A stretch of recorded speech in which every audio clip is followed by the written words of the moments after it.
looks like something out of Star Trek. It works, though. All right, we're here courtside. Greg Sankey, Florida Gators are national. Let me ask you, I think you were just telling the story. There's the legendary story, Mike's Live, SEC Network is beginning. Mike's Live telling the coaches and the administrators, we got to step up in basketball. One, is that an urban, myth, wives' tale? And then two, were you there?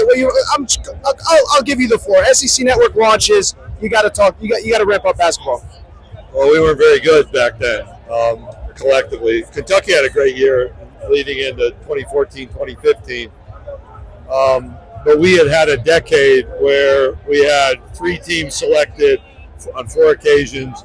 I think 2 other times had 4 teams, so something wasn't right. You go to my first year in March of 2016, I think the meeting that's most important is we met on Wednesday at our tournament, and there were a lot of ideas being floated, RPI this, scheduling that, and I stopped it and I said, I was going to have an executive session, and we're going to start making changes. And I listed out 3 of the changes that needed to be made, and I started on Monday after Selection Sunday. And that, we don't hire coaches, we don't build buildings, we don't recruit players, but we have to lay a foundation and set expectations. So a lot of credit to our athletics directors, to the coaches who chose to be a part of this. That's the byproduct of having the right. Real quick, you said 3 executive orders or decisions or something? Yeah, we had a change to make. An advisor brought Mike Tranghese in because we needed to talk. We weren't talking about the right things in our basketball conversation. Talked a lot about RPI when it existed, a lot about scheduling items. We weren't talking about culture, about expectations, about hiring the right people, not hiring the wrong people. And we brought in a lot of people that kind of made a tournament run but didn't have depth. And so I look at that March 2016 meeting. There was no fist pounding, no finger pointing. We stopped the conversation and said, this is a conversation we're going to have, and these are the directions we're going to pursue. That, to me, is the inflection point. Then let's bring it full circle to another inflection point. Selection Sunday, 14 teams, 2 here in the Final Four, obviously playing each other. Now we have a national champion. What is it like to just kind of see it come full circle? I mean, it came full circle before this March, but you know what I'm saying. Yeah, it's really rewarding. We've had 7, we've had 8, we've had 6 teams selected. We've had teams make it to the Final Four. South Carolina's run in 2017, Auburn a couple of years later, Alabama last year. We've been close. I've thought the last 3 or 4 years we had 2 or 3, 4 teams that could make it to the Final Four. It didn't happen.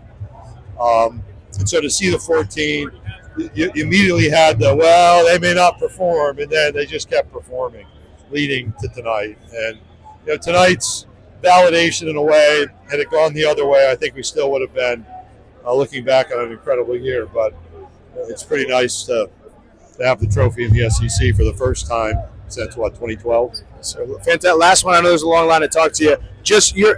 How much time have you spent around Coach Golden? 39 years old.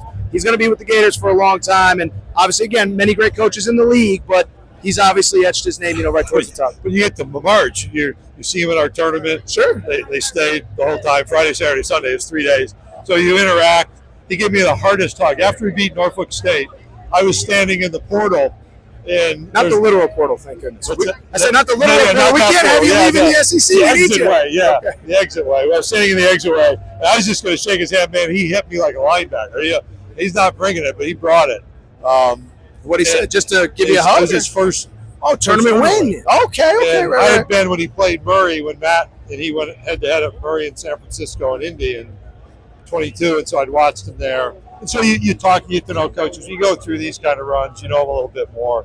But they're focused. I'll go in before the game and try to say hello as long as the schedule permits. I'm respectful. I want them to know that I care. Go to the press conference after. It's pretty cool. I'll just add this. I texted my wife at tip-off.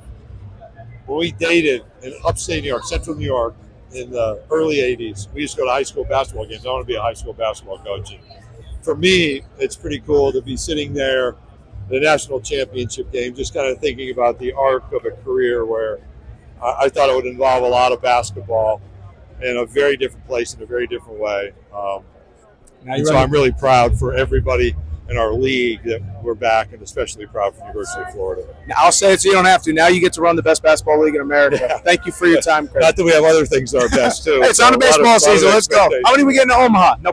Yeah. Thank you for the time.